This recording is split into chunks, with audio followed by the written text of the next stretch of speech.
Welcome, everyone. This is Dr. Nikki Starr. I'm so happy you're here. Happy New Year. Happy 2020. No, this is not another post about New Year's resolutions or 2020 goals, but I do love those because I really love supporting people and living their ultimate life. And I want to come on here to talk about the 99% versus the 1%. So, did you know that there's a statistic that 99% of people never change their life? Could you imagine that? Think of that's like the whole world practically, right? Like there's only 1% that actually changes and decides like I want something different and goes for it. And it's kind of sad, right? I think that that is a testament to a lot of things that are happening in our culture. So for one, I think that there's a lot of laziness and there's this vicariousness of living through other people because of social media. So I actually think that right now, a big problem of why people aren't living their fullest potential or living their dreams is because they're wasting away, whether it's like watching reality TV. And I know, like, I've been on reality TV, so I get it. I know it's entertaining, even though I don't watch it, but I could see how it's like, oh, I'm watching this thing and I'm getting so caught up in other people's lives that you forget to go out and live your own life. So I'm bringing light to this because if you do any of these things, I just want to like have you stop because I want you to live your fullest potential. So the other thing I think that has to do with it, so if you're like scrolling through your social media, have you ever gotten lost in a vortex where you're like, oh my God, a half hour, an hour just went by? So I admit that there's moments that I have, they're not that common, but it's happened where I'm like, wow, I was like sitting here scrolling through this person, that person, that person.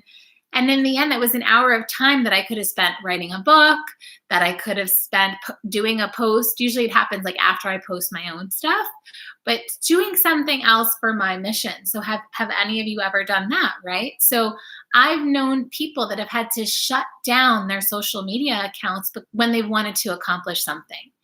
So where is there some kind of addiction happening that you're wasting and life is just scrolling away? The other thing that's happening is there's this low self-esteem that's in the collective. And it's such a shame because I want you to know that you have everything you need to fulfill your mission.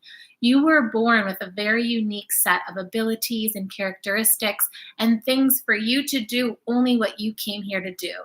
So if you are in a job or in a vocation or doing something that is not inspiring you, that's probably not the thing you're supposed to be doing. And I say supposed to because why are you doing that? When we are excited about something and we imagine that it's done, it's happened, and it lights us up, that's the thing you want to be doing with your time. Is there times that it's going to be a little bit challenging or you may have to like deal with certain things? Absolutely. Like even in my work, there's some things that I just don't like to do. Like I don't like to put my newsletter together. So now I remember the days when I was putting my newsletter together and I was like, I can't wait for the day that I have my assistant and she's going to put it all together. And I just need to go through and check off like, okay, this, that, the other. So I'm just telling you right now that yes, there's going to be things you don't like to do, and you can receive support to do that. Maybe in the beginning you have to trudge through it, but when you think of the brighter perspective and the broader perspective, you do it anyway because you know that it will pay off. So I invite you to right now to just close your eyes and take a minute to feel within you and think about an aspect of your life that you wish to change because you know that it's not true and authentic to you. You know that it is not in your highest potential or highest good, but it's in your life right now for some reason, and that's okay, no judgments, but just allowing yourself to identify what this is. And now, as your eyes are still closed, think about what would bring you the highest excitement. What would you change it to? And feel what it feels like is if that actually happened, if it manifested, if whatever it is that you wanted actually came true and you were able to change it and it would be successful. And so just feeling that. And so allow this energy and this vision to guide you so that every day when you think about changing, you can tap into that vision of what's possible. Because remember, if you can think it, it can be yours. If you can think it and dream it, it is possible to be your reality. And that's what I want to leave you with today, because as so many of you know, in the last month, so actually in August of 2019, like I achieved one of my big dreams of a long time. I wanted to live Malibu beachfront, and I was living in a great home in Topanga, but there was a part of me, this is another part of Los Angeles, there was a part of me that was like, but this isn't it. I was feeling like I wanted more, that I wanted something different.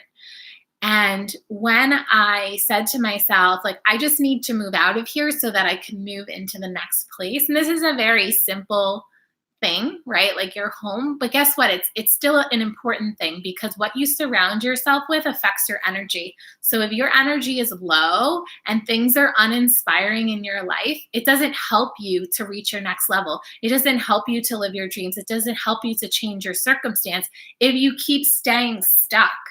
So I decided to change my life, and I did. And I'm living in my dream home in Malibu, and I feel even more inspired for my mission and stepping into it even more. And so I just wanted to send you all that note of love, and may you change in 2020, whatever it is that will be for your highest and best good.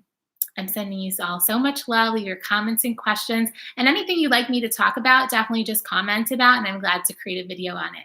This year, I have an intention to step up more in the YouTube space. So I'm sending you all so much love. I'm wishing you a beautiful day. Happy 2020.